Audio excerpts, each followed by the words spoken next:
grāmatās, visi tēli un varoņi tur joprojām lamatās.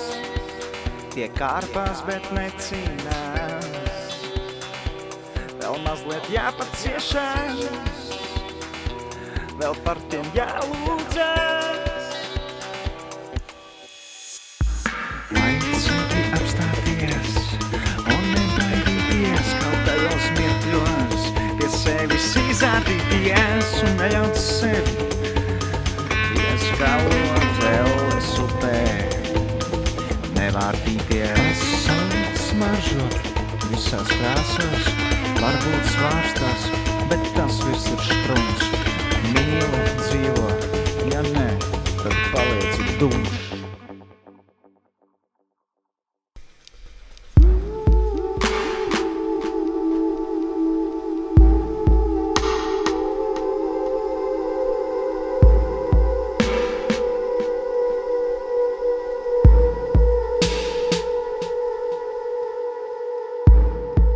Dum dum dum dum dum dum dum dum dum dum